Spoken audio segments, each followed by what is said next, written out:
Warning: Please note that this podcast contains strong language and touches on many topics that may not be considered appropriate for a work environment. If you choose to listen to this podcast where you can be overheard, we are not responsible for the consequences of your decision. You've been warned.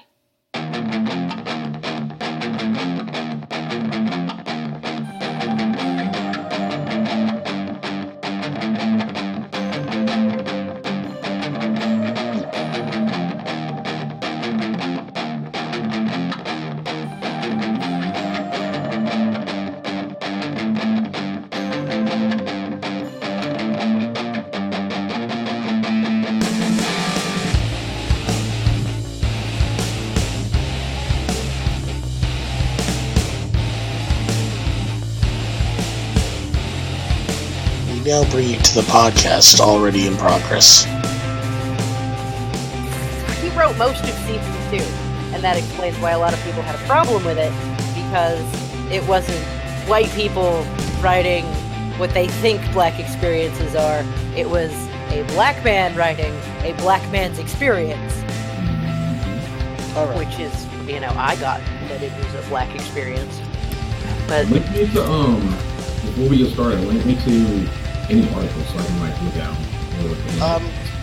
Let me see. You should have access to what you just put together. So yeah, you're in show building. It's What the Fuck American Gods. Okay. Oh my god. Yeah. So here's the real mind-blowing thing that I don't get. They hire 2 more black people to play African gods from the same region of the world Mr. Nancy is from. What the fuck, man? Yeah, I don't know what's going on here, but we're totally tagging Neil. Neil, we need your response. But he even said, Orlando, didn't Orlando talk to him? Didn't he reach out to him? Neil's a showrunner. He's not in charge of hiring. He's not in charge of contracts. That's Freemantle. So Neil could have been like, yes, everything's great. Everything's fine. I think I understand what's going on. And Freemantle is being really dickish. Because, Musa Quraish has also been let go. And so has Abtahi Omid. So the gay Muslims are gone. And the angry black man is gone. That leaves one queer character on the show. One overtly queer. And the vague implied queerness of Bilquis. I mean, it's implied that she does not care about presentation. She's a goddess of all kinds of shit, but love is one of them. I just don't know, and I like this show too much to not scream about this bullshit. Because Neil responded to Musa and said, I hope to see you in season 4. So Neil implies that it's really these characters. We can't do everything we're going to do and have these characters be in the show. With these 2, he hasn't responded to Orlando. I've not seen anything where Neil has said, hey, what's going on? Okay, yeah, because the only thing I had seen thus far was Orlando's, when he originally was yeah, I was fired. Mm-hmm. And I was fired because they basically were saying we didn't want to show an angry black dude in this world, and just God, fucking respectability politics. We back to that shit again. All right, cool. Whatever. I mean, we're recording, right? So that we're getting all this. And we'll just freeform riff on this. Throw shit on the beginning and shit on the end. We've got it all fucking snipped, so we can just tack it on. It'll be fine. We don't need to do introductions because, while we all have an X-Chromosome, this is also some serious fucking bullshit.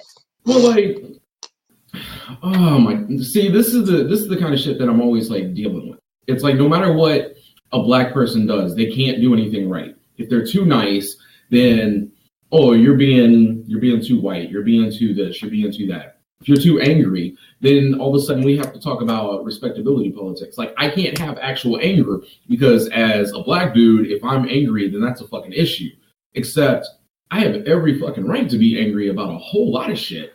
And I have every right to want to rage about shit. But it's like, if I'm suddenly angry, if I speak my mind, if I do a bunch of different stuff, it's not even just white people that come after me. It's other black people would be like, well, nobody will take you serious if you act this way and that way. And I'm like, y'all do realize that the only way that anything got done was by angry people. But you get this whitewashed idea of what the civil rights movement was, and suddenly you think that's going to be, how anything gets changed, how anybody's looked at as a person or any of that. No, it's like you literally have to just kick the fucking door down, period.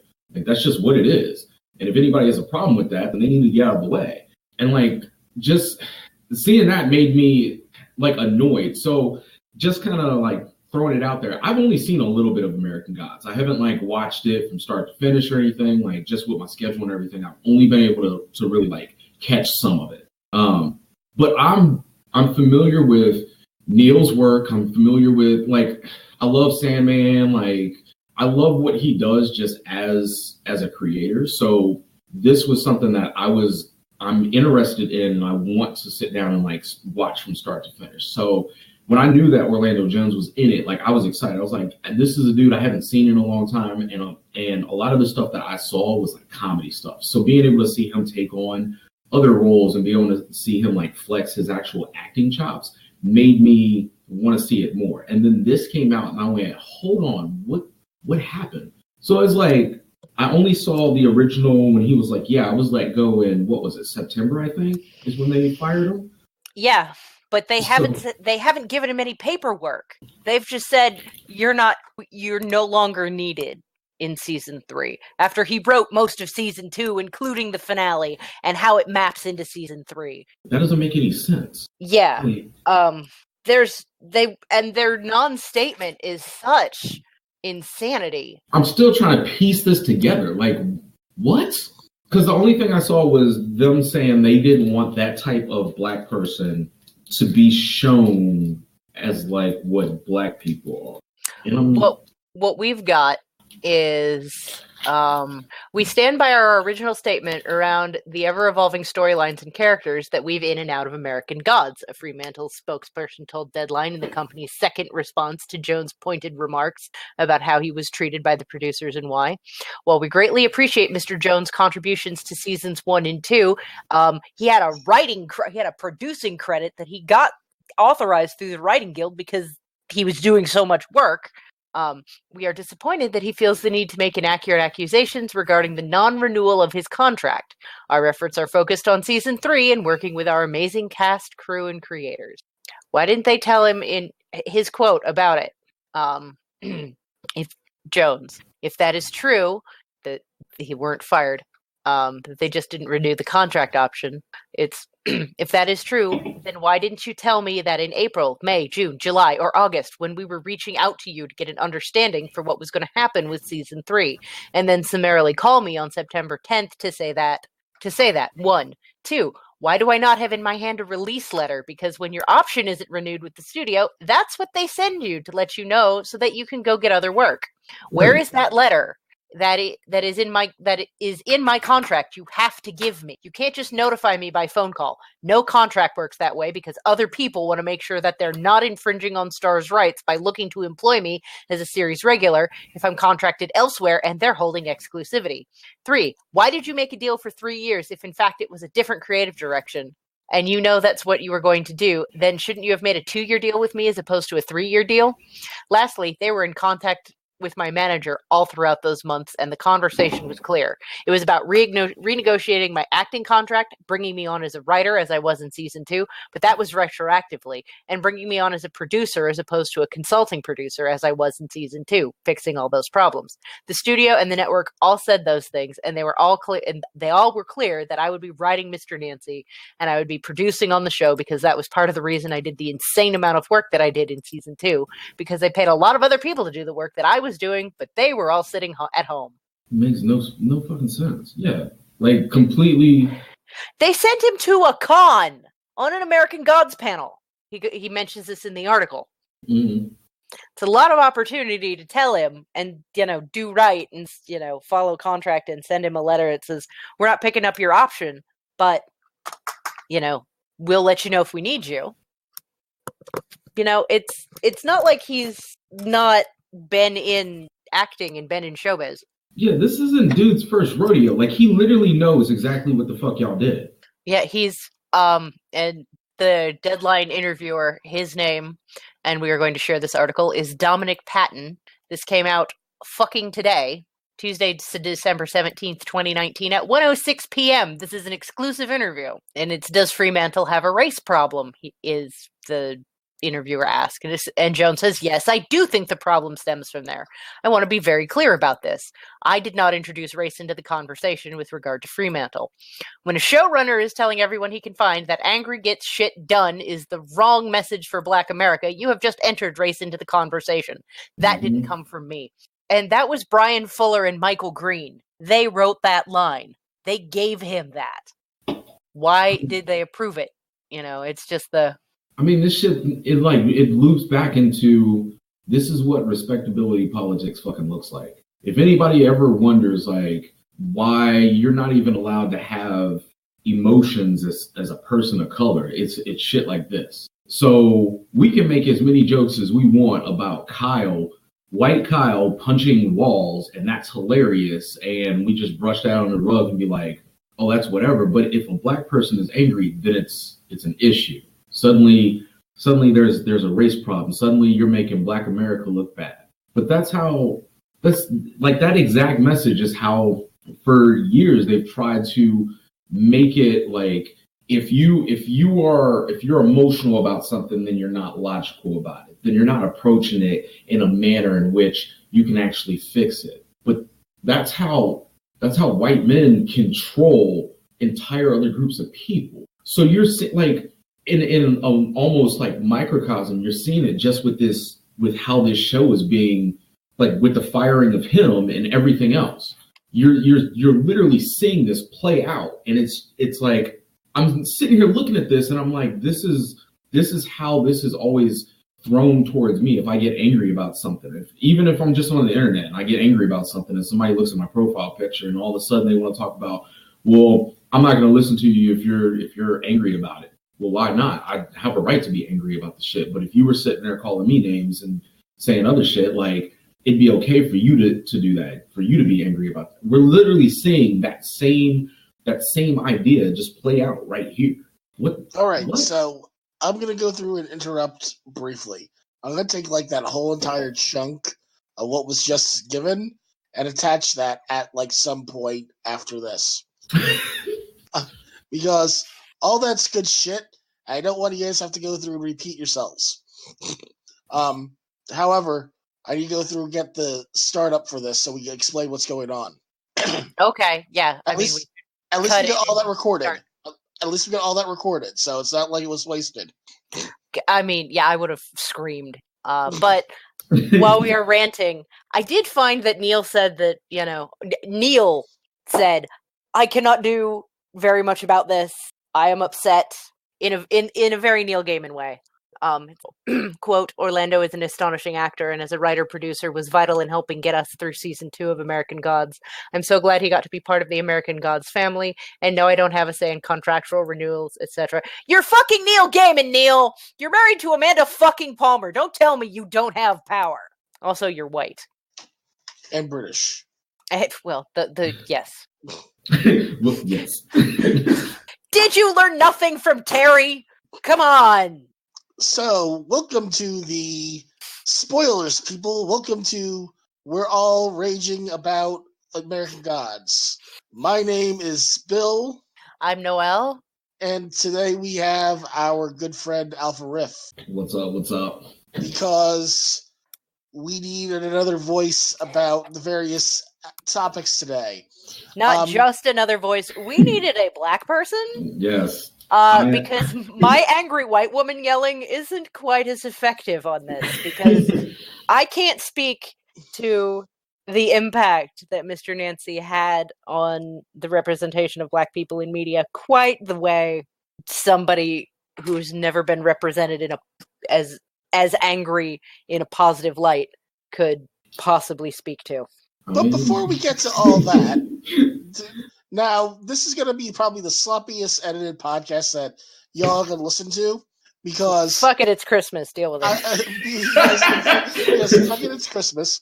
I just started the recording, and these two went off to the races, and I couldn't get a word in edgewise. And there could be so much good shit to go through and record. I'm like, we got to start the podcast, but we're already started the podcast, and we don't only want to talk about American Gods in this podcast because something else happened during the course of the weekend. I want to bring that up too. We want to talk about Lizzo's magnificent ass. Yes, we want to talk about Lizzo's magnificent ass. But before we talk about Lizzo's ass and American Gods, visit us on the web. We're at www.xchromosomepodcast.com. That's where you find all of our social media: Facebook, Twitter, Spotify, YouTube, Instagram, all that. Everything is connected to that. It also has access to our Patreon page. It has access to our merchandise, because we have merch. And if you want to make a one-time donation to the podcast, there's also a link there. I stressed this on our Facebook page and our Twitter. We're going to have some bills coming through. And I'm not talking about me. I'm talking about like things that need to get paid to continue things going through. And unlike last year, I have to wait for multiple W-2s and multiple health insurance forms to come through. Mm-hmm. So I can't just like do my taxes as soon as I get my W-2 in to pay for this stuff right off the bat. So this would be a time to go through and help us. Give us a Christmas gift. Join our Patreon. Or, throw us some money so that we can afford to pay our hosting fees so you can keep getting us screaming fuck about all of the shitty things in the world straight into your ear holes on your platform of choice. Because we want to keep doing this, and we don't want to have any major interruption with that. There's going to be a little bit of an interruption because you guys are getting this right before Christmas hits, and we're going to probably take off for the year. We might try to record something for Patreon, just for the hey, thanks for that, but that'll be something special that will be probably completely off topic. So another reason to join Patreon. You get other recorded shit. Everybody else who's involved with the podcast has a life and people they want to go look at, and meanwhile I will be sitting home, a bitter old spider in the basement, screaming about fucking the white supremacist, misogynist complex. All right, so we're gonna break before we go back into the American Gods drama. I want to talk about Lizzo, unless you guys want to leave Lizzo for last, because I feel like it's one and the same. I feel like they're tied together, and so is Gabrielle Union getting fired from America's Got Talent for being too black. Like, I feel like it. That's why when Bill was like, "Yo, do you want to jump on here?" I was like, "Yeah." Like I haven't seen as much American Gods as I should, and I need to sit down and like watch it from front to back. You need to watch season 2. It is so about the black experience and inherited trauma from generations, and it's some deep, heavy shit. And lots of white people were upset about it. I don't even want to throw this into it, but Watchmen, I also need to like add that to my there's so much good shit. I've heard so much right now. Yes. Like so much good shit for me, and being just kind of giving a background of myself for a little bit. So, I'm a black person. Hey, hello. And I'm 37 years old. And most of my life, there was nobody that looked like me, talked like me, acted like me in anything that I've seen. I've seen one or two things. Either it was like the big macho black dude that had like 2 lines and was stupid as a fucking rock, or it was somebody who was so the opposite of that it didn't actually make sense. Steve Urkel? Yeah, it was just like that person just does not actually exist. So what are you trying to say? Like, black people don't exist, or they just have to be overly macho? And then like Mr. T or Steve Urkel? Yeah, and then of course, black women just never existed. I think they came into existence about 5 or 6 years ago, maybe. Like when Michelle Obama, just kind of showed up and was on TV. Like I think that's kind of when they showed up. I watched Living Signal. I mean, and Living Color was a thing. It really was. I mean, the thing that made me actually laugh about that, Jim Carrey, who he was just like, yeah, these black people gave me a chance, and without them, I would have never been anything. And I'm like, thank you. Thank you. But no, like there's just so much good shit. And as a black creator, like being able to see that there's so much good shit now and knowing that there's more coming down the pipeline, like seeing shit like the reaction to Lizzo and seeing shit with Orlando Jones is just like, wait, what? This would happen in like the mid 90s and nobody would bat an eye. But it's happening now and I'm going, hold the fuck on. What? This is a post Black Panther era.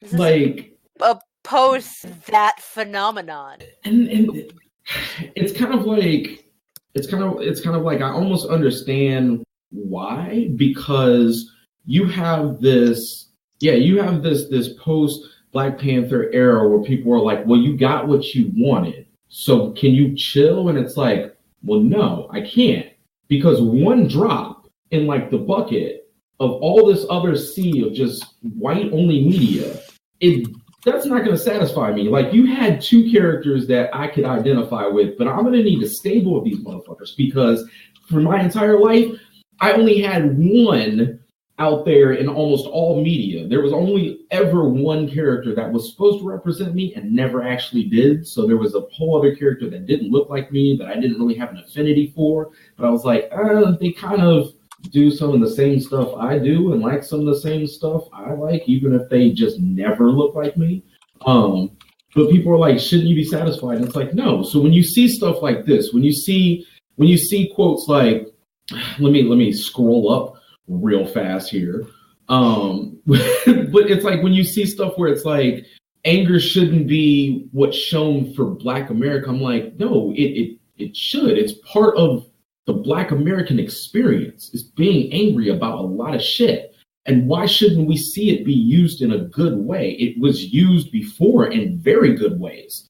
But the idea of like trying to push that down and trying to make that seem like it's bad is the same twisted shit that they did when you're in school and you're growing up and they're like, hey, we're going to talk about the civil rights movement. So there was Martin Luther King Jr. and he never ever did anything bad, and he was so peaceful, and people they never touched anybody and they were never angry. And then there's Martin Luther King and he blew up schools, or not Martin Luther, or Malcolm X, and he blew up schools and he killed people, and it's like, what the fuck are y'all talking about? Did you? I read in school the autobiography of Malcolm X, and it was one of my favorite books. And it's like if there was anybody that actually preached peace and went about and actually did peaceful shit and did a lot of really good shit, it was Malcolm X. Martin Luther King Jr., yes, he could preach at a pulpit. I'm not downing anything that he did, but if you think for a second that he sat there and was just like, chill, I'm gonna need you to go back and look at what him and his people did, because it was not just chill. And there was a lot of anger, and there was a lot of things that got done through anger. And the reason why people would be like, all right, maybe we should probably listen, is because when you have actual anger and you have radicalized anger that's directed at very specific things and able to get these things done, then the people in power are going to have to listen, because they're like, okay, well, shit, we're about to lose everything that we want. So when a show, a really good show that is showing not just like, I don't think people really understand also that when we think of like gods and when we think of like mythology, the shit that's pushed down our throat every single time is only like Greek mythology, is only like this kind of shit. So like when you have gods that aren't your typical normal gods and you're seeing what they can do, you're getting actual stories from them. How is that not like the most empowering thing that you could actually have like on TV, and you could actually have representing multitudes of different kinds of people? I thought that's what we were trying to get to, not just like, here's only one type of person of color, but how about we have multiple types of people of color? And we have multiple types of media and cinema and actors and actresses that are getting jobs, and we're showcasing all of this. I thought that's what we were supposed to do. But I guess that's if you're dark, you're not supposed to have any of it, I guess. What? I mean, that's some heavy shit, and it's all true. But some of the mind-blowing things, because I ranted about, in an earlier episode, season 2 and about how the fact people weren't getting it. Mm-hmm. And how I, being an intelligent white person who knows how the internet works, has found a lot of specifically Black feminist pages to follow.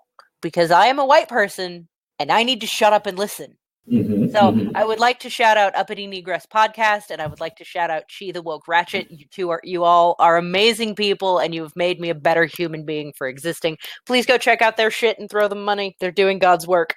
And, they let me lurk and learn. And, I've learned about AAVE. I've learned how to translate AAVE so that I, too, understand what is being said. And that's awesome. That gives me a way to communicate with other Americans in their dialect or their language.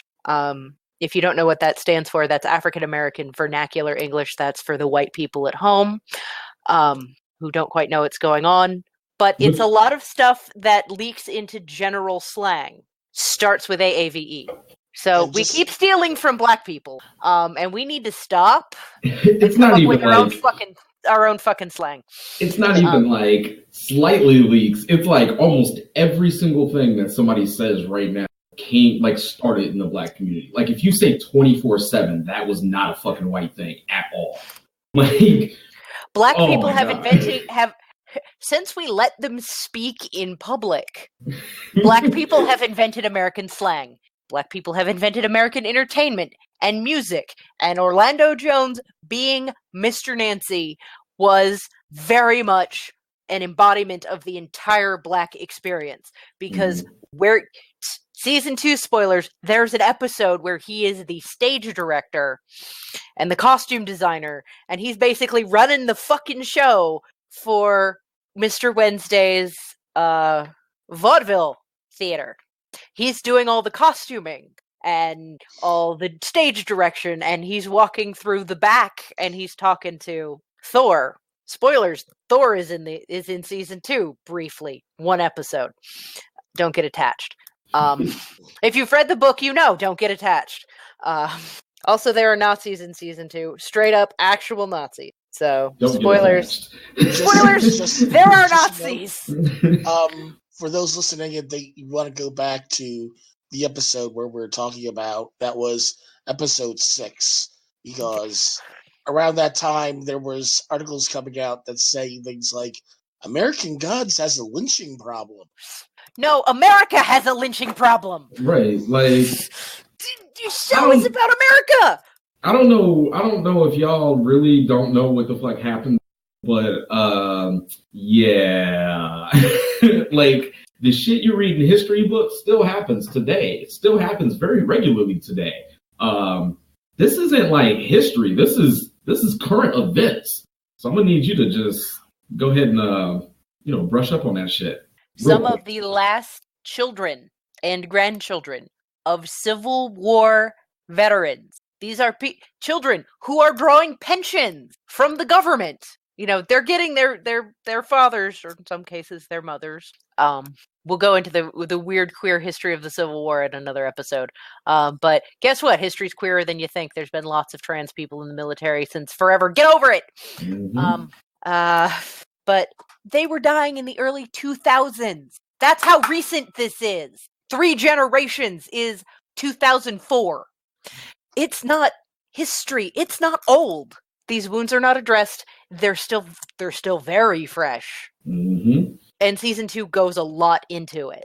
And you're really going to love Orlando's performance in season 2, because every time as he gets angrier about the plight of Black America, his accent changes. And it gave me chills every time it happened, because I knew that the actor was speaking from a place of truth Mm-hmm. in a way that nobody else could. When he gives this incredible speech, and he's speaking to Bilquis, and he's speaking to Yehudi, with Toth, for those of you who only know him by his Greek name instead of by his actual name, Mr. Ibis, for those of you who only know him from the book. That would be me.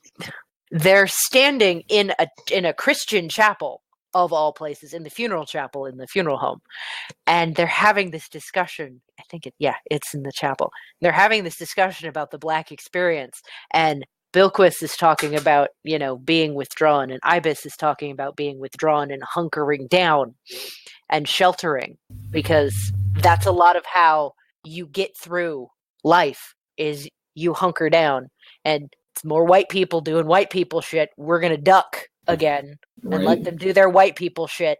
Y'all go ahead and go off and do that shit. We busy over here. We trying to survive. But Anansi is angry about the fact that this is still going to cost Black lives. It's, Shadow is Black. Spoilers! Shadow has been Black the whole time. If you didn't get that from the first 5 pages of the novel, what fucking book did you read? Shadow has been Black. If you didn't get it from the guard being fucking racist to him, his mother dies from sickle cell anemia. Well, she has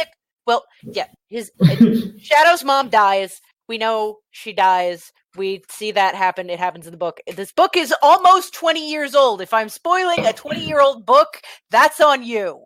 Also, spoiler alert, sickle cell. Spoilers. Well, she actually dies of leukemia, but they thought it was another sickle cell crisis. Sickle cell anemia happens more prominently in Black communities. Mm-hmm. So from that his mother is Black, and we don't know who his father is until the very end of the book, and I'm not going to spoil that. It was me. It's not Bill. Thank God it's not Bill. Shadow would have never made it through if it was Bill. Damn. I love you, Bill, but you could not have done the shit that Shadow goes through. Now, while we're on the subject of the book and season 3, not involving Mr. Nancy very much, I don't want to watch episode after episode after episode of Ricky Whittle wandering around a small town in Wisconsin being bored out of his fucking mind. Because there's 2 things that happen in the third part of the novel. 1, Lakeside, which is a small town in Wisconsin. It is super white. It is super boring. He just spins his wheels there. Occasionally goes on trips with Mr. Wednesday. Yeah, and he occasionally goes out into the Mr. Nancy, but, they basically put him on ice and let him chill in the frozen north of Wisconsin. Yes, literally. And then literally everything else happened. And with the literally everything else, Mr. Nancy is an integral part of that. He's been on board since day 1 with Wednesday for whatever reason. Spoilers. Read the book, 20 years old in 2021. Nancy becomes integral to the movement that is the Old Gods. He becomes integral to Shadow solving the primary problem of the novel. Mr. Nancy is so important to Neil that he got his own book. Well, spoilers for Nancy boys. The action starts when Mr. Nancy dies. Of old age, singing karaoke. Well, he goes out putting out a show. I mean, that's the way to fucking go right there, though. I mean, he goes out like a fucking pimp, right? Great. Was it an Alpha Riff song? I mean, it probably was. No, it might have been What's New Pussycat. Who knows? But him and his lemon yellow gloves and his check, all of just the way Neil describes him. Neil is very, very attached to the character of Mr. Nancy, to the point where he wrote a Nancy Boys as a spiritual sequel to American Gods, because it takes place after Shadow's adventures. So that's how important Nancy is. So at least you get to know he lives through American Gods, so that he can caused problems for his son, Fat Charlie, in death, no less. But read it, Nancy Boys. It's a fucking cool book. The idea of he's not going to be interested. He's not going to be integral to season 3. Did you not read the fucking book, chick? I'm yelling at Chick Egley, who's the showrunner. It's like, didn't you read the source material? It's not hard. It's on audiobook. It'll take you like 2 fucking days. Sit down, listen to it. The funny part is, like, as you're talking, I'm sitting here adding shit to my Amazon wish list. Like, all right, I'm gonna go ahead and put that on there. And really, I mean, I love Neil, but Neil is still white. He does a pretty good job of making well-rounded, non-stereotypical black characters. I mean, he even plays off the stereotypes of black characters in Shadow. Shadow's a weedy, nerdy kid. And then he grows up and he, puts on height and he puts on muscle over a summer. And he's suddenly this big dude. Bill, is that you? Yes. There's a face that I'm making at you right now. It's a face that somebody who wrote Coteries of New York owes me for, because they fucking stole it. Hashtag cut that for Patreon. But there's a point in American Gods where they talk about Shadow being picked on and bullied because he was always the new kid. And it comes up in the show, and how Shadow doesn't fit because his mom worked for the embassy. Worked for he worked for the American the embassies as a translator. So she's a smart fucking woman and a single mother and black, and she's doing the best she can with this kid who's constantly moving around because she keeps getting stationed in different places. So he doesn't get to have any friends or have like a normal childhood. And then in season 2, they show they move to America. They move back because she's having more trouble with her health and with managing the anemia, and it's just, you have to stop moving at some point so you can have consistent care or you'll die. The story about Shadow and his mother in American Gods made me wonder if that's how they decided to pull off Guardians of the Galaxy 2 with Quill and Ego and Quill's mother. That there's a serious homage to American Gods. Yeah. I mean, spoilers for American Gods, because not everyone's read the book, and that's a major plot point, Bill. Damn it, Bill. Damn it, Bill. Now I'm just going to say it. Shadow finds out in the 3rd part of the book who his father is, and his dad is white and from Norway originally. This part will be cut for Patreon. Good job. But hashtag Wednesday is a supreme asshole. Like, the entire plot of the book can be summed up as Wednesday's a fucking asshole, and white people are assholes. White people. Because yeah, hashtag white people. Because, Wednesday feels owed. The Norse came to America and left him behind, and he got forgotten, and he's angry about that. And yet, the gods that were already here, let him stay. Let him live. He just feels entitled to continue to exist. So there's a lot of shit. And there are people who are very much not fans of the book and not fans of Mr. Nancy and not fan of this version of Mr. Nancy. In season 1, there were whiny posts about, why is Mr. Nancy so angry? He didn't read that way in the book. You didn't read the fucking book. I mean, these are the same people that didn't know the one little girl in Hunger Games was black. So Rue? Yeah, Rue was black. Yeah. It's the same people. So I don't put past anybody to say some shit like that, like, at all. I think in my case, because I didn't read American Gods, I listened to it on audiobook. So I had it acted out for me, so to speak. Yeah, the 10th anniversary edition is really good, and the actor who plays Nancy there is not Jones good, but is pretty damn good about conveying angry and black. Right, and I think if I was reading Mr. Nancy, I might not have caught it. But since it was being read for me in a full cast ensemble, that made it make sense. Bill should probably stop downloading American Gods porn right now. I mean, yeah, please stop downloading shit. Bill, you broke the fuck up. Or your housemates need to stop downloading American Gods porn or whatever the fuck is going on over there. All right, let me repeat what I just said. I think because I listened to it on Audible for audiobook, the acting was able to convey what if I was reading it written word, I might not have gotten. For example, one of the things that you brought up, Shadow is black. I probably would have gotten that from reading it. But because of the media type I chose to listen to it for the unabridged book, I was able to get that from the audiobook. So I could see people saying, I don't see that like the book says, but based on everything I've seen clips-wise of American Gods, I'm like, oh yeah, that's right. That's right. Yep.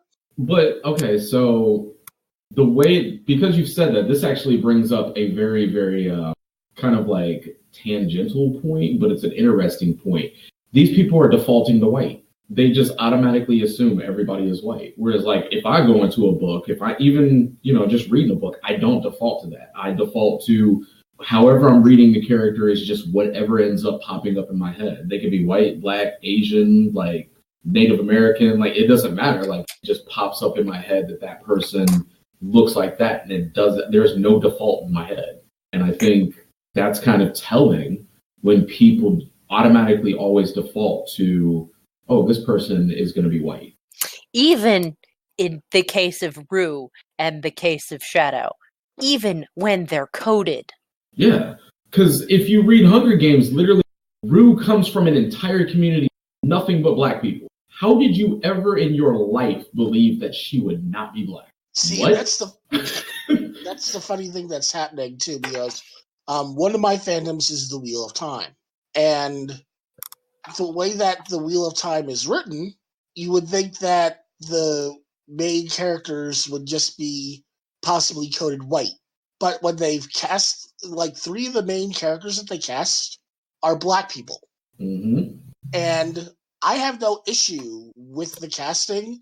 My only remote concern about the casting of it was, will the actor of Paranabara be able to put on enough bulk to be the blacksmith? Because the guy's kind of skinny. But other than that, it's like, people are flipping out because, wait, you have the 2 most powerful women in the series as black women, and they're supposed to be white. It's like, it doesn't actually say that they have to be white in the book. So I don't get what you're talking about. But it's like, for me, I think it's mostly with how I read, is like those things get brought to the side because I go into the dialogue, and then I might pick up something on the dialogue that might bring it up. But I can see, like I said, I can see how people could read Mr. Nancy as like the nice black guy, or as some people use the trope, magical Negro. The magical Negro. Fucking hate it. Oh my god. I think that's what a lot of people that don't like Orlando's Mr. Nancy think of him as the magical Negro. And the charming sidekick who's there to make Wednesday look good. In what universe? Mm-hmm. But do you have more to say about that trope? No, because Bill. You're white. Oh. I was just sitting there, just like waiting for it, and then he just kept going. I went, "Yep." 3, 2, 1. Shut up, white man. Love you, Bill. God, I fucking hate the magical Negro. Let me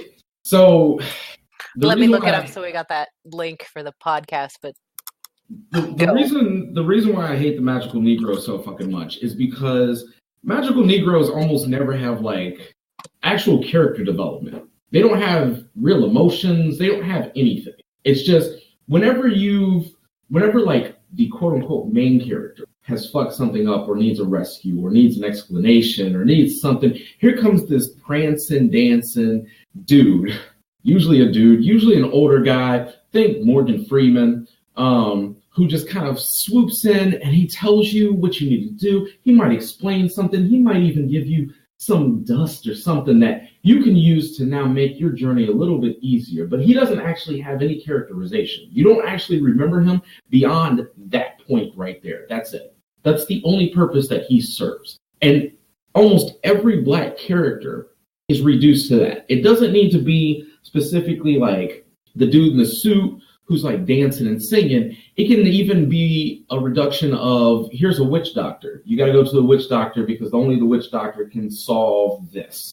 Only the voodoo doctor can solve this. Only the shaman can solve this. And it's always that person who's like, it's some form of mysticism that you're not going to explain. There's no actual backstory of this character, no actual development. Even if they do have some development, like at the end of the day, they're reduced to this one note. That's the only purpose that they fucking serve. They will never be able to defend themselves. They'll never actually have love interests. They'll never have, if they do have children, it's always like some weird way that the children like appeared into existence. And then the child is almost always like more powerful, either more powerful or they don't have any magic. So they're kind of worthless. And hey, let's just throw them at like crime or some other bullshit story to, you know, show that if you aren't a magical Negro, this is what happens to you. I fucking hate it.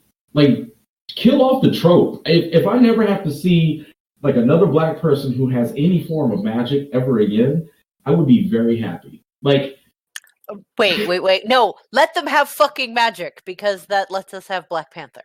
And Storm and fucking badass Black people. Whoa, hold on. Fucking Luke Cage. But the good part about that is that like technically that's not even magic, though. Like Luke Cage could kind of be like the magical Negro because he really, at least in he doesn't actually teach anyone anything, and that's the whole trope, is that they're like, you know, the wise guide, and they teach the white person how to not suck, and then they disappear or die. He kind of starts out as like the wise guide, but only for like Black people, and then he's like, all right, actually, nah, fuck everybody. I'm gonna just become the kingpin, and then then they're just gonna cancel your series. So whatever, you won't get any explanation after that shit. I'm still bitter about that. Let's not talk about that. I'm bitter about it too. Just Luke Cage happens to be my favorite Marvel superhero. So when they gave me my show that I wanted and I was giddy and then they took it away, I canceled Netflix. Oh, so. The whole of Netflix! Like all of Netflix, bro. I canceled Netflix! I just canceled. They're gone. Just gone Netflix for everybody. Is gone. Just everybody, nobody can log in. I don't know. I would die like if I couldn't watch Forensic Files. I'm such a white woman. I'm sorry. But it helps me sleep. How did they die? Let me see. But now I have Disney Plus, so I'm just waiting for that to come through, and there's already talks about Luke Cage being a part of other parts, so I'm good with Disney that. Plus is so queer and intersectional. I'm excited. Disney Plus is wild. Like, I mean, let's be real. If people don't know, I love The Little Mermaid, and I have definitely watched 1,000 times. Yeah, I mean, I already had Blu-ray and DVD and stuff, but there's something different about streaming it. So what's good? You just like watching a dumb white bitch get what she deserves. I mean, all right, look, because I've had people, I know this isn't even related to any of this shit, but like I've had people, why do you like Ariel? She's fucking stupid. And I'm like, listen here, all right. I know Ursula was smart for some shit, but she dumb as fuck too. It's like everybody is dumb, and Eric is dumb as shit as well. That's why I screen capped his dumb ass drowning, and I use that as a meme for shit. Okay, everybody is dumb. And King Triton is the stupidest of all of them. And Sebastian, you know what? I got a whole rap diss that I gotta fucking record about Sebastian. I might do that shit after this little interview podcast. So let's just keep it real. Everybody in that movie and that series is dumb as shit. So the Fire album of 2020 is your entire rap album of nothing but shit about Sebastian the Crab. Who's a fucking trope? He falls into the goddamn trope thing. He really does. Yep.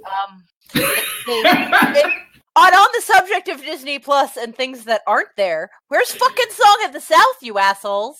On the subject of the Magic Negro, right, Uncle Remus is sort of that trope. I mean, he's shit. To be honest, like I don't know if the trope was coined because of him or if the trope was coined because of like the Huck Finn and Tom Sawyer books. According to TV tropes, a related trope to the Magical Negro, which is specifically for men, is the Whoopi Epiphany speech, because apparently Whoopi Goldberg does that a lot, enough to get a page on Jesus Christ. The Black Best Friend and Mammy. Oh, so it's literally the companion to that bullshit. Oh, why did I forget about, because I've only gone with the one time. That's why. Yep. It's compare this trope to Magical Negro and Almighty Janitor. May also be the maid of a maid and maiden duo. The other wiki has a page on the archetype here. The white family she works for may fall under bad boss or pointy-haired boss, but don't expect the story to call them out on it. Ever. So, like, The Help kind of plays with this. But we've got links to both of those now for the show notes, because we link everything. It's her earthy common sense may, if her white masters or employers become sufficiently zany, lead her to become the only sane man of the household and develop some characteristics of a sassy black woman. Fucking tropes. Perhaps even being driven to deliver a Whoopi Epiphany speech. Oh, I mean, does this segue like well into any Lizzo talking? Just how black women have to fit into a tiny, tiny box and how Lizzo fits in 0 boxes. Yes. I mean, you want to talk about Lizzo's majestic ass, and that's okay. Let's talk about her ass. I mean, I don't want to just talk about her ass. I want to talk about the fact that even though I'm not, like, her music and stuff, like, I like it, but I won't go out of my way to listen to it. Like, I'm just be upfront. Like, it's not something that I put on to, like, make myself feel good and want to jam or whatever. But I understand like what her place in music is and what her place in culture is. It's the same feeling that I have for like Beyonce. Like I never listened to Beyonce, but I understand why Beyonce exists. And like, I'm glad that she exists. And I'm glad that there's people that can look at her and pull from her. Lizzo's kind of like the same thing. So Okay. Go ahead, Bill. Go ahead. So, not to interrupt, recently a friend of mine posted this thing that he got from someone else's thing about what are your opinions on these 11 topics? And like all of them are like major topics like gun control, abortion, capitalism, things like that. Number 11 was Lizzo. And he wrote, I do not know what Lizzo is, which basically made a bunch of people go, you don't know what Lizzo is? Now, for me, the music's nice. It's good stuff. It's good stuff to jam to on occasion. I don't listen to music. But what gets me about Lizzo is how she respects herself, her body image, how she promotes self-love, how if you go through her Twitter feed, she has so much I've cried based on some of the tweets that she's written.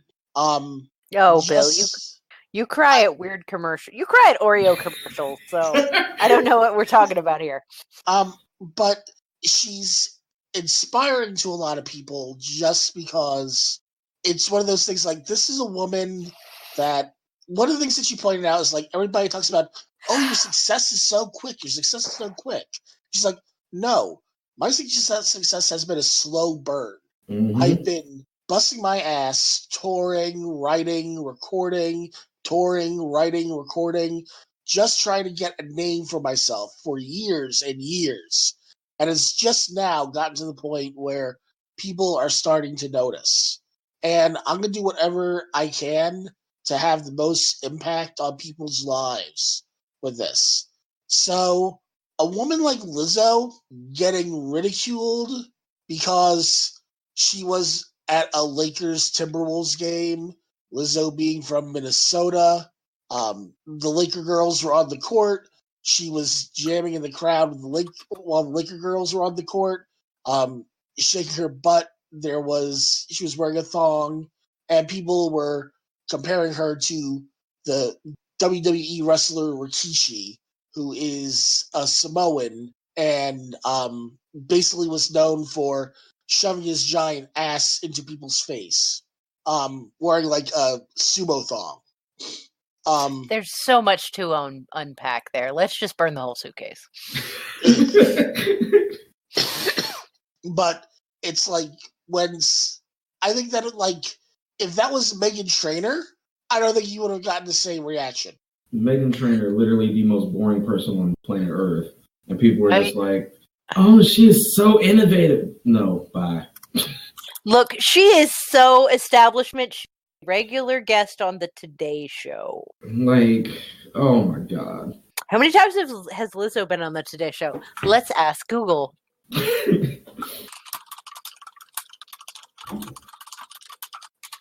I love the sound of the typing. Like, I'm just... Once. Once. I know Meghan Trainor has been on at least 3 times in the last year. So, let's just go back right fast. So, one of the things that I absolutely hate, when it comes to anything music related, if it is, first and foremost, if it's a female, if there's one successful female in whatever the genre is, if there's another female who is about to be successful, then heaven help everybody, because now they automatically have to just be against each other. So that's the first fucking thing. Mm-hmm. So like Vanessa Carlton and the other chick, Michelle Branch and Vanessa Carlton. Yeah, like, so women aren't allowed to both exist in a shared space where there's millions, potentially billions of fans across the world? No, Warren. What? We're not. No women are allowed to be. Women aren't allowed to be friends with each other. We have to slaughter each other for male gaze's entertainment. Oh, okay. I forgot. You forgot. Yeah. Now let's ask the bonus modifier of fetishization. I've had some wine. Fuck you with my pronunciation. It's good wine. Thank you, Steve Amell. But fetishizing black women, fetishizing Asian women, anything, and curvy women who are proportioned like Lizzo, anything that you can fucking add a modifier on. There's supposed to be more fighting so that we're competing for your attention. Right. When 99% of us don't fucking care, stop looking at us, please. We would like you to stop being creepy. Listen to our...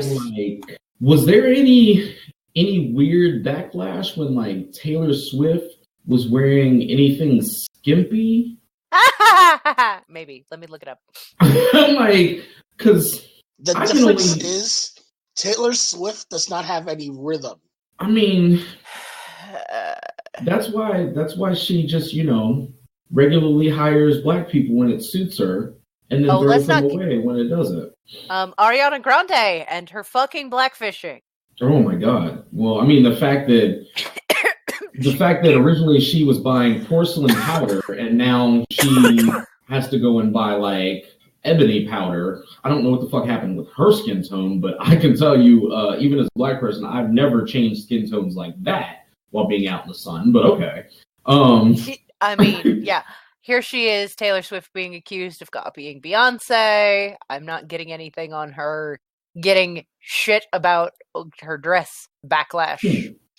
So let me get this straight. So Lizzo, who has been literally working her ass off, who from like the little research that I've kind of done, because I mean, as somebody in the music industry, like I just want to, even if I'm not like really following people, I just want to kind of like look at what they're doing, see what interests me about what they're doing, see if it's something I can incorporate into the stuff I do and the communities that I embrace and do stuff with. And she is very do-it-yourself and very like she's from the ground up. Like she's completely self-built. So knowing like her work ethic and the amount of shit that she has done to get where she is, and people immediately just go in like, oh, you blew up super fast. And it's like, well, no, she didn't. You do realize like if you do a show a day and if you don't put money towards anything else but like what your music career is, that you can get traction and you can keep going forward with what you're doing. Like you don't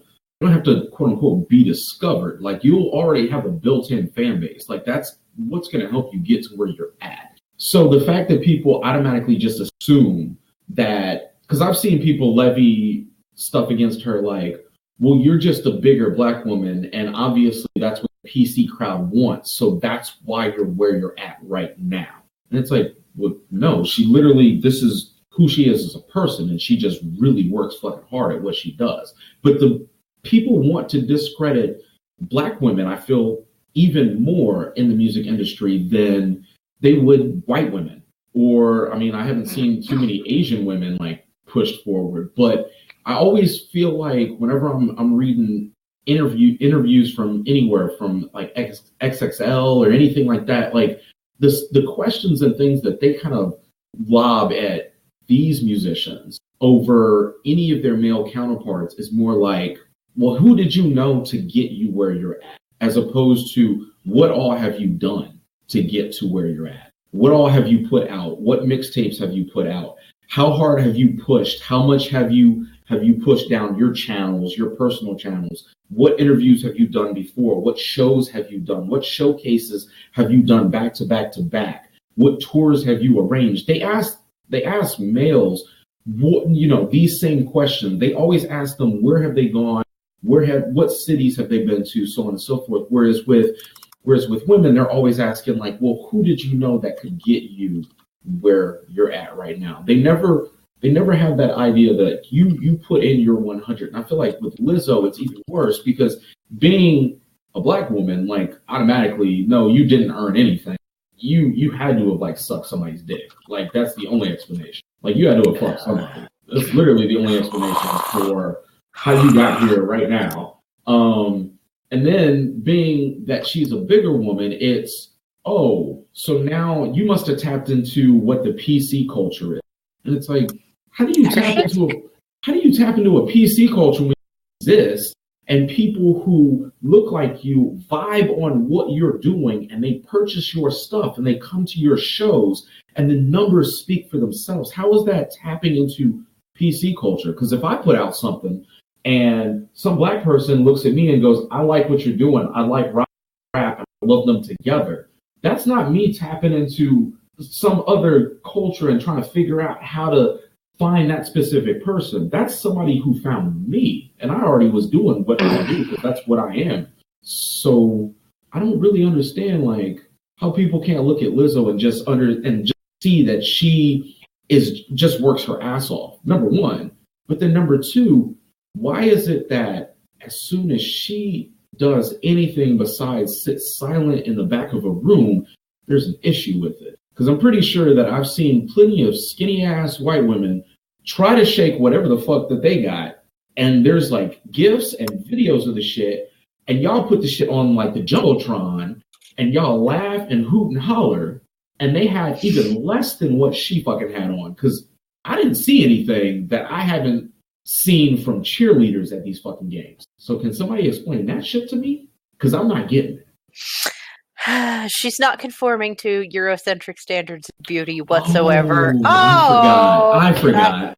You forgot. She's Black and she's not a size 0. You're right. You could be Black and a size 0 and it's fine if you straighten your hair.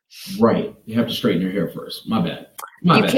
You can't have, hair that suits, that you can't have hairstyles that suit your hair and don't fucking destroy it. Also, white people in dreads need to fucking literally stay in this century.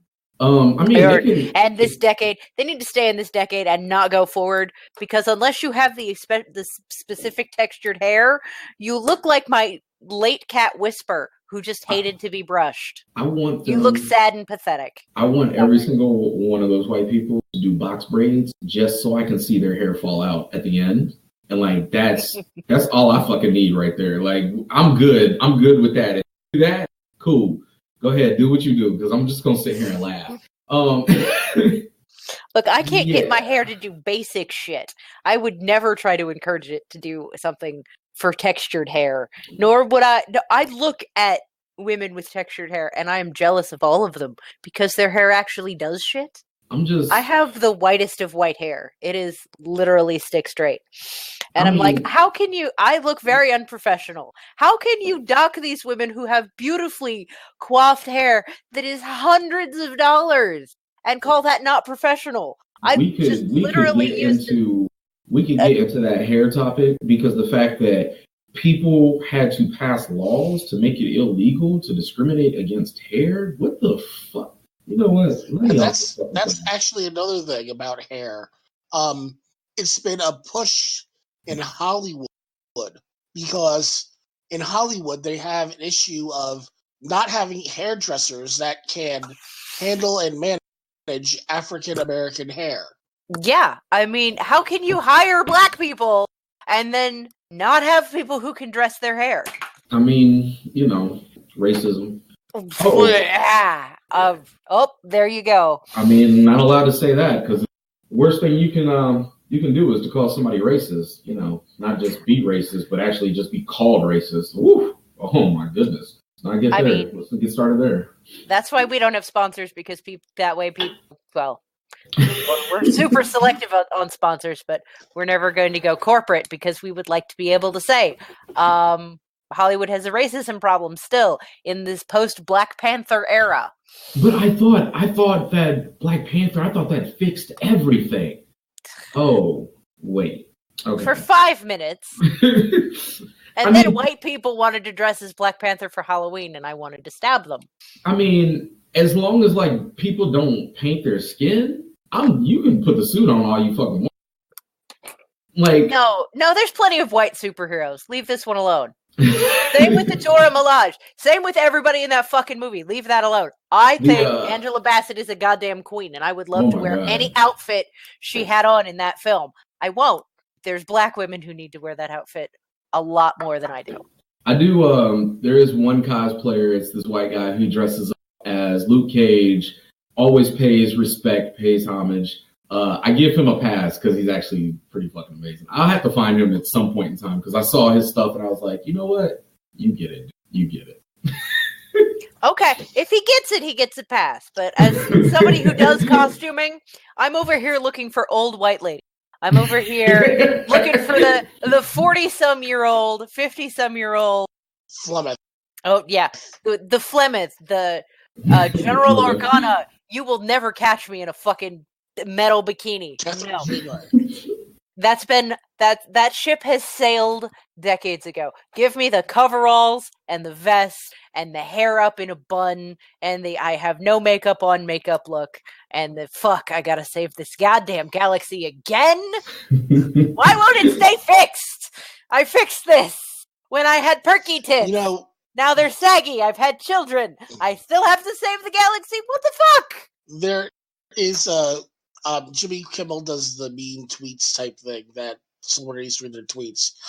While I was looking up information, they had an episode that Lizzo was on, and the tweet that she read was, Lizzo, bus passes and Happy Meals. Two things that I imagine Lizzo has seen a lot of. And then she replied back with a lot of spirit. Yeah, I'm a big bitch. I ride a bus. A tour bus, motherfucker. Where's yours? God damn it, I love her. Just for not putting up with anybody's shit. At all. But it goes back to respectability politics. It's that damned if you do, damned if you don't type of shit. So you can't be angry in black. You can't be sexy big in black. You can only be a magical Negro. That's your only purpose in any kind of media if you show up at all. Or you can be, the macho, one-liner, black dude. Black women don't exist. I don't even know where those are. I've never seen sassy black friends. That's all they get to yeah, you have to have the sassy black friend that comes in and gives you a couple things to say to your dude before y'all go off to the cabin in fucking Montana or wherever the dumbass movie is going to be based in.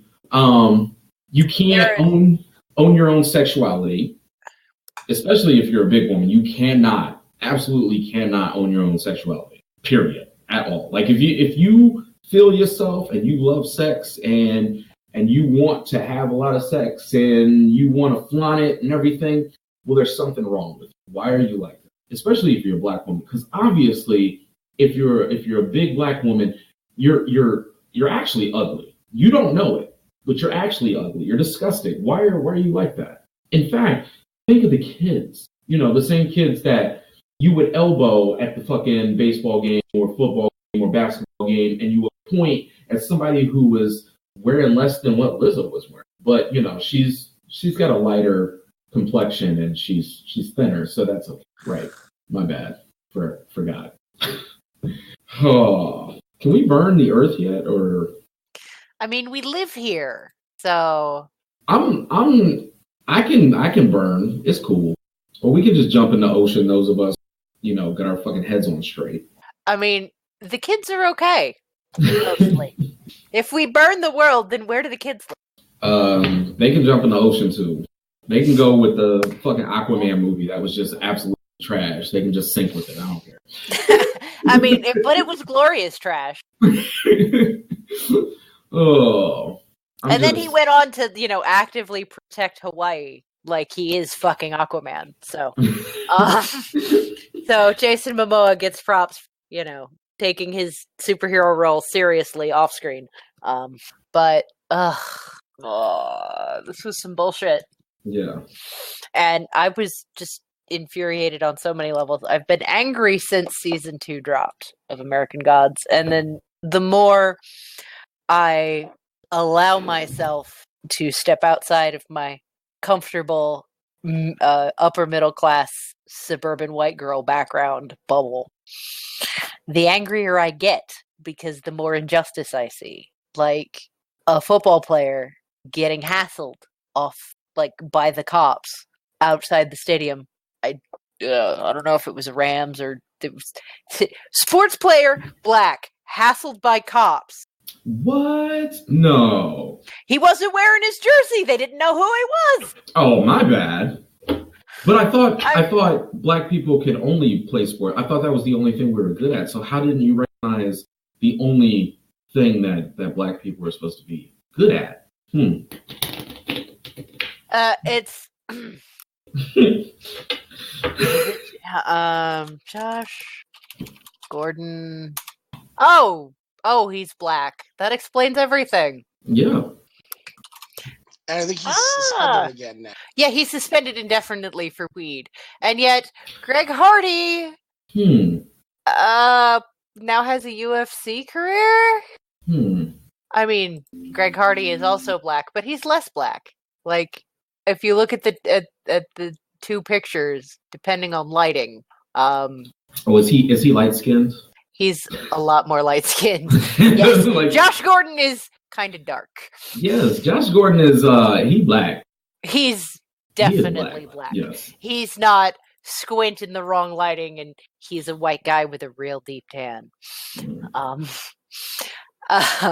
But Greg Hardy, Crime in Sports fucking went off on this today, because they're very pro pot smoking and anti NFL.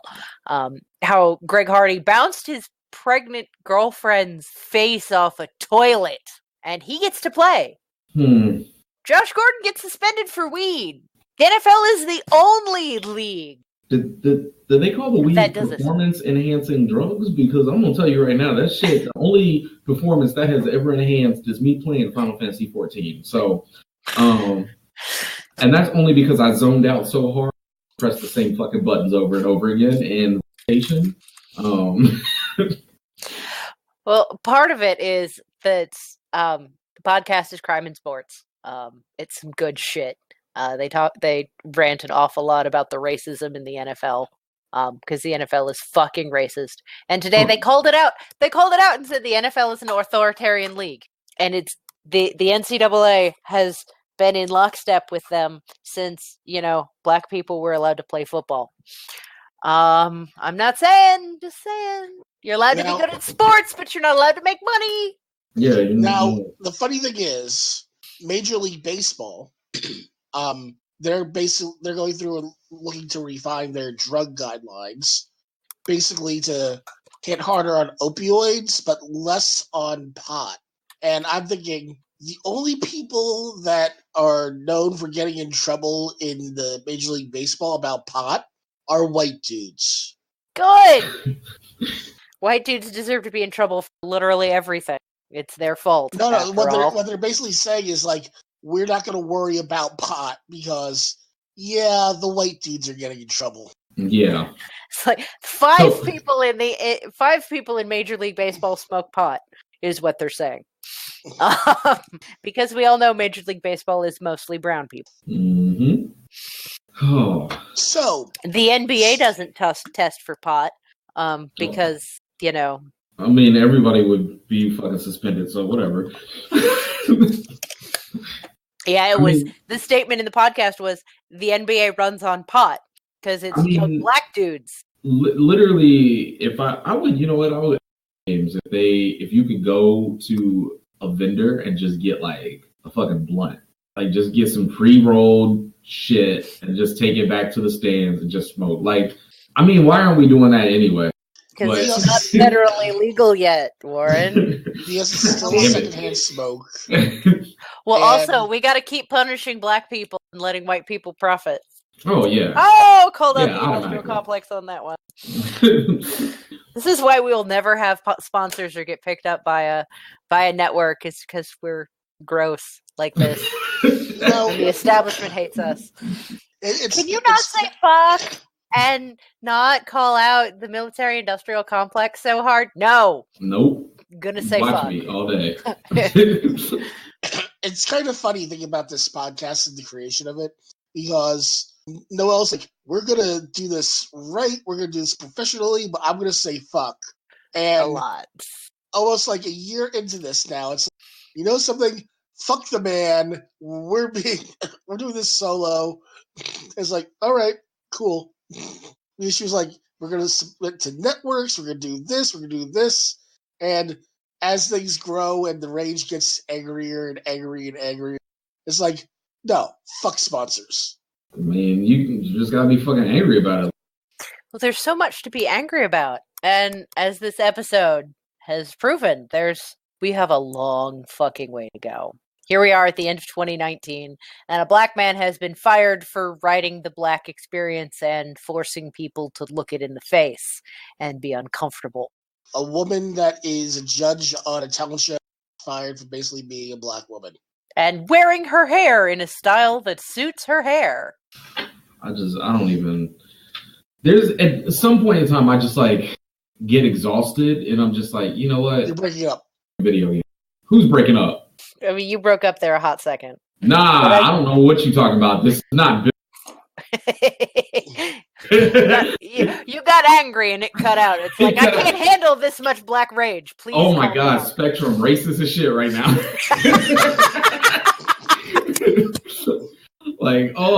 Fuck you, Spectrum. Without Spectrum, we wouldn't have half the podcasting hosting system because they provide our internet too. But fuck. You live in the Ohio metropolitan area. Yeah. So I say that like a giant. It kind of is. Yeah.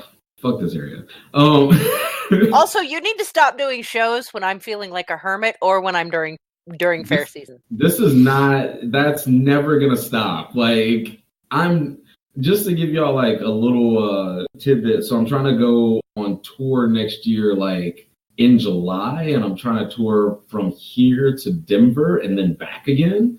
So I got that shit. And then all of early next year is me doing shows pretty much everywhere. I'll be in Texas in January and February and probably March. So I got it. What? I got it. All right. Alpha Riff plays the Ohio Renaissance Festival. Wait. Stop. No. Hold on. Stop. Bill, did you actually say my name right?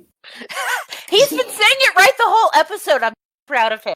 What the fuck? Like, that was just like the I realized I said Riff. All right. So 5 minutes of mocking Bill for not being able to say Riff until today. He also couldn't say Nike. Oh my god. This man said Nikes. And I'm just like, nah. Hey, that's not what it is. He's so white. In New Jersey, we said Nike because it was with hike. Mm-hmm. And hike is what you said with a football. Goodbye. And football players wore Nikes. Goodbye. I don't even know what you're talking about. Goodbye. That doesn't make any sense. But anyway, back to the important thing. He is not going to play the Ohio Renaissance Festival. I would like it on the Time Traveler weekend. I mean, Time Traveler weekend would be the only weekend it would work. I would rather he come play Ace of Cups so I can make all my local friends come look at this guy I know who's really cool and does cool shit. I mean, I'll do both. And I'll play Renaissance even not on Time Traveler weekend, because if you think for a second that I would not be able to like take what I do and make it seem like it was supposed to be in medieval times, I could spin a fucking story. Watch. Oh, I know, but the thing is, it's like... Yes, but can you play a hurdy-gurdy? I can, but I will fucking find somebody who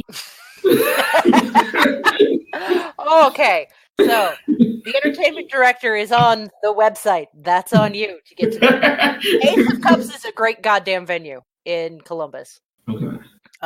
It's where Goth Night is once a month.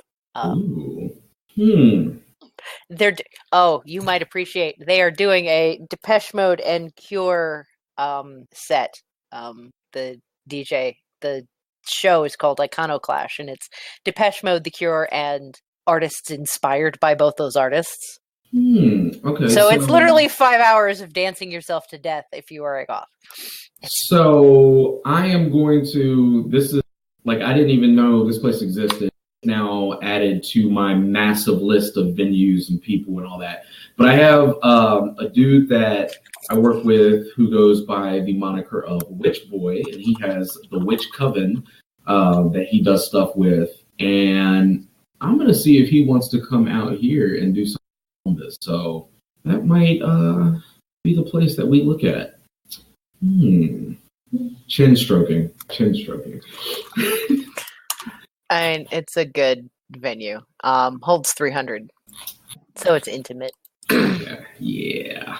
Chin stroking. Yep. All right. Let me just have a link. I mean, the stage is really nice. There's plenty of room. So, just so we can continue to lighten up from the rage, what else have you been up to, Alpha, personally, professionally, things like that?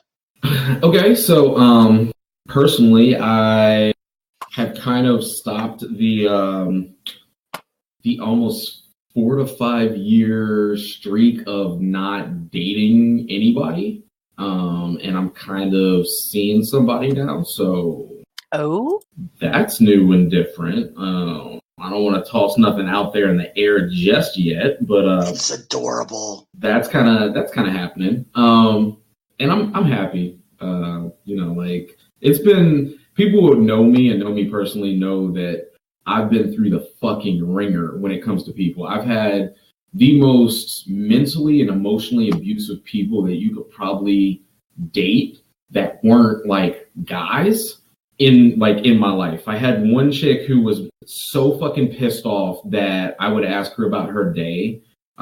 She would just go the fuck off on me. Or if I would say shit like, yeah, like I saw you today, and knowing that she didn't actually like live near me, but just saw somebody that reminded me of her, she would go off about that. She'd go off like, I don't live there. I don't know why the fuck you say you saw me today, blah, blah, blah, blah. So a lot of that. And then for 2019 has been like the biggest personal growth ever. I basically, for the majority of my life, have hated myself to the point where I didn't even want to like look in the mirror. And this year is the first year where I actually posted a status and said, I don't actually hate myself. Like, holy shit. And in recent months, I found that I actually love myself, which is a complete departure from anything else I've ever felt before in my life. So it's like, took me almost 37 something years to get to that point. This shit fucking feels good. So I'm just hoping I can kind of like, in 2020, show other people how to kind of start making the same changes within themselves, because it's been a long time coming, I think, but at this point I feel like it's a good trajectory, and I feel like I should be able to help other people kind of do the same thing that I've been doing. And then just professionally, like this year's been fucking wild. So a couple of years back, I actually lost all of my merchandise, all of my instruments, everything that it took to. So I basically just stopped making music like 3 or 4 years ago. And in like last year, close to the end of last year, I bought new guitar and I bought like speakers, new microphone and everything, started making music again.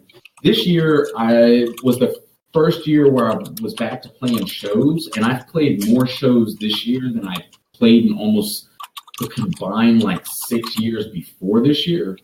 And then the first show that I actually played when I came back was at South by Southwest. So that was kind of like, you know, just like a big reintroduction to who I am. Because a lot of people, when I came back, they were like, oh shit, like what you're doing now is way when I first found out who you were. Because a lot of people, they knew me as just like doing nerd, so it was just rap. And then they saw that I'm basically like a rock artist who sometimes raps, mostly sings and screams and tells like intricate fucking stories. So they got more exposed to that. They got more exposed to me actually doing a lot more of my own instrumentation since I got my guitar and all that back. And then, you know, just I launched that Patreon this year. So with the Patreon is fucking wild, because there's been people I know who have had theirs for like forever, but they haven't been able to have any movement. And I don't know if it's just like sometimes the platform lends itself to certain types of media and shit. Was that call for you? Like, who was that? The cough that we are trying to tell our listeners, hey, we need movement. I'm gonna need y'all to go ahead and subscribe to these motherfuckers, because okay. Bill needs healthcare. Bill needs healthcare because we found his doppelganger, and I don't know if you guys, we might have to kill his doppelganger just so we can get like, if he needs like organ transplants and shit, like that's his clone. So okay, so this is gonna be a Patreon thing with this. So the other day, Ward comes up to me. He's like, "Why are you trying to play me, dude?" And I'm like, what? And he's like, oh shit. He's like, you got a second life, right? You're different life. And I'm like, wait, what's going on? And he sends me this Facebook thing of a dude that looks exactly like me. Dude, there is the facial hair and fucking everything was exact. The only thing that was different was the guy's actual hair, but that's because it was actually long and like resembled long hair. I get long hair, but it like grows out at the same time. You've got weird white people textured hair. This shit was just so wild. I feel like and I went through and I showed that picture to Alice, who's the person that knows me like longer than anybody. I'm like, hey, look at this picture I found. And they're like, I don't remember that. I'm like, this is not me. That's why I was like, I did a double check. This one dude just popped up and it just looked like you. And I was just like, and he had popped up in my people, you know, like 4 or 5 times after that. And then he just did. And I was just like, what the fuck, Bill? Like, dude, you literally got this doppelganger just out there living life, and now he's just gone. I don't know where he's at. I don't even remember the dude's name. Like, I'm going to have to find, I think I took a screenshot or whatever and sent it to you. I'm going to have to find. You did. Yeah, I'm going to have to do some more investigation. Like, I might have to friend him, ask him some questions or something, because that shit was wild. That was actually, I feel almost like that was almost like if I discovered myself, because it just was so off-putting that was not actually you. And because I responded back to you with a picture from the Harry Potter Wizards United game. Yeah. With the Bellatrix hair and the Hagrid beard. I'm trying to look exactly like the close, but fuck yeah, that was weird. That was weird. Wow. Oh. And it's like the guy even took a picture in the lighting that I normally take pictures in. Right. And it was like if you were in like a mirror or something, a selfie mirror image with that same lighting. This is what dude had for his picture. Had the same facial expressions and everything. I'm just like, how the fuck do you actually have a straight up doppelganger? But he just has like long hair. He has long wavy hair. Yeah, that really did throw me for a straight up loop. I'm just posting the Facebook thing that you did I think I showed Noelle that already, but it's one of those things where, yeah, I wanted to go through and friend them and say, hey, I'm told we look alike. Well, I mean, I've gone through and people are actually my name. I friend them, so then I can just tag them randomly and shit. And people think I'm tagging myself, but I'm actually tagging the person. So that's a fucking thing I do. Like, you can be as weird as me if you won't. So, yeah, I think that we've calmed down from the rage. And we've gotten extra content for Patreon too. That was not expected, but I actually forgot about the doppelganger until you brought it back up. So yeah, I think this is a good time to go through and wrap things up. Again, one more thing about the beginning. Please write us. We want to hear your thoughts, views, things like that in regards to anything. If you ask us questions, give us feedback, write us at X-Chromosomepodcast.com. That's write us at X-Chromosomepodcast.com. Again, you can find all of our stuff on X-Chromosomepodcast.com. Visit there, help us out.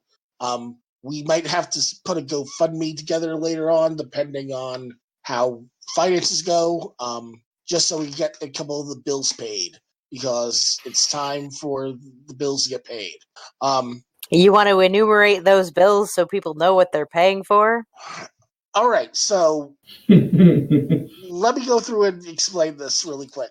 Because they're not my vet bills, which I'm still trying to get sorted out. They are podcast related. Right. So the website with the scripting and everything that allows us to push everything out to let people know what's going on. That's $300 for the year.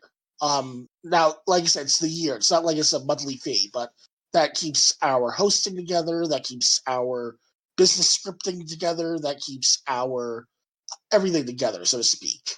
And helps us promote the podcast. And so you don't have to listen to us at the beginning of the podcast. Give us our Facebook, give us our Twitter, give her all that. It helps us as a centralized location. You can find all of our shit here. Make sense? Makes sense. It also allows us to publish this, so you can find it on Stitcher and Spotify and Apple Podcasts and goddamn motherfucking YouTube. That was the next part. That's just the website hosting. The podcast hosting, that $300 is the website hosting. That's what's coming up first. The podcast hosting is $250 for the year. Oof. So we're looking at $600 just to keep screaming "fuck" into the void. Pretty much. Now, I foot the bill for a lot of that at the beginning, and I was glad to, and I'm still glad to. But unlike other years, like I mentioned in the post, I'm getting multiple W-2s I have to wait for this year through the mail because I can't have access to them online. So then with Massachusetts, with their version of the Affordable Care Act, I have multiple health insurance waivers I have to wait for to go through. So that's weird. Because Massachusetts, they will tax the hell out of you if you don't have the right forms for that. because Obamacare was created based off of Romney Care, which was happening in Massachusetts. So I have, unlike before, I actually have to wait for my money to go through and put things together.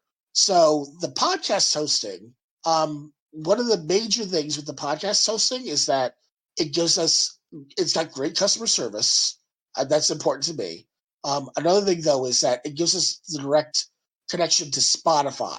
And Spotify is the biggest pain in the ass to get podcasts on.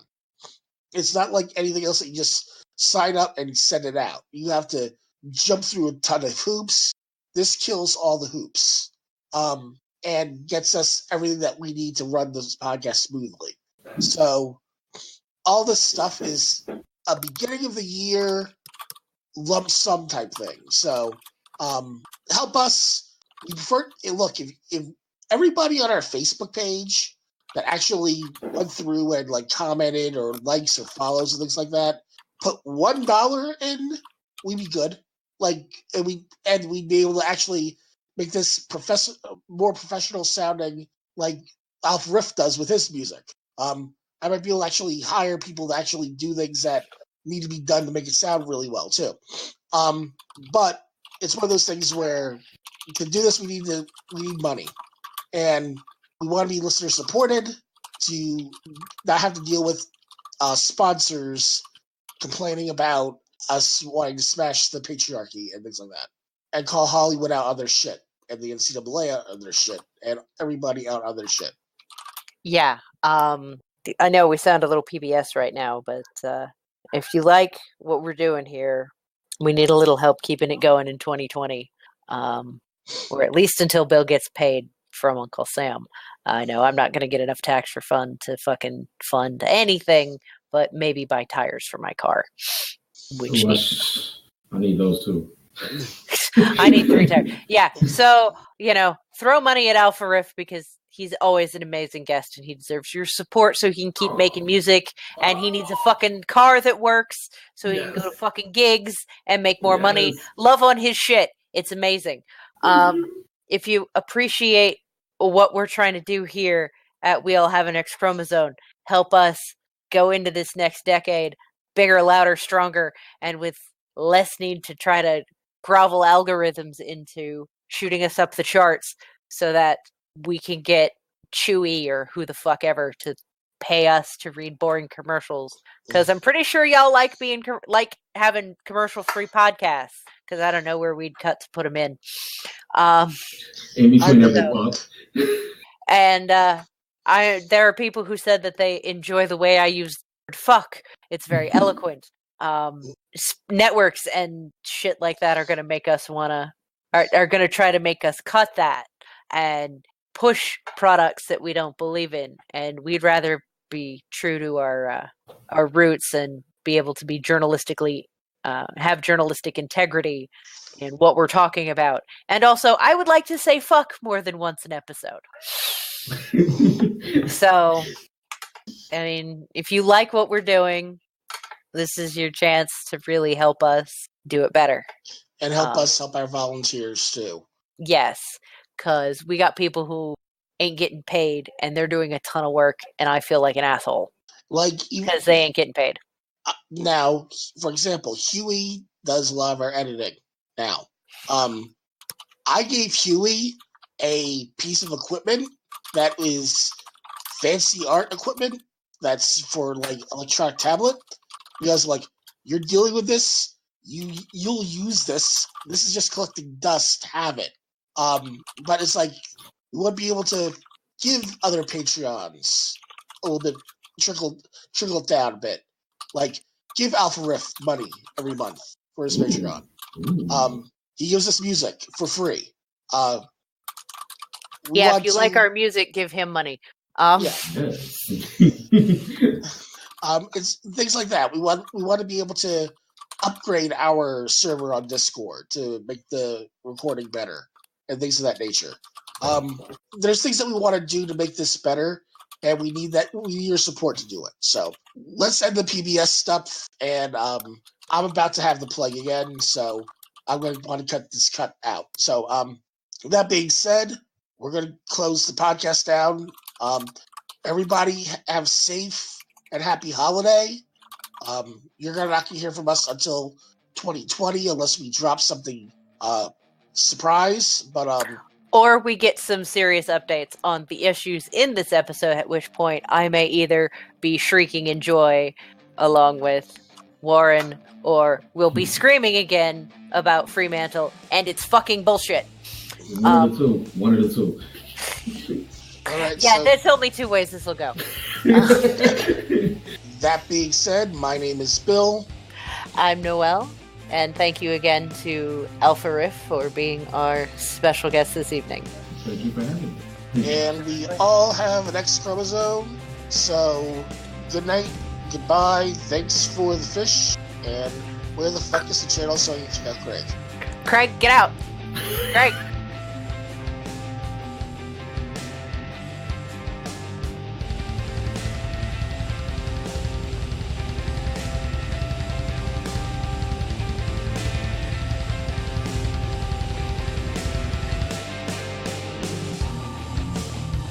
We All Have an X-Chromosome is an X-Chromosomepodcast.com production. Executive producers are Noelle Dial and Bill Malvasi. Executive Director, Bill Malvasi. Associate Technical Director, Huey Algol.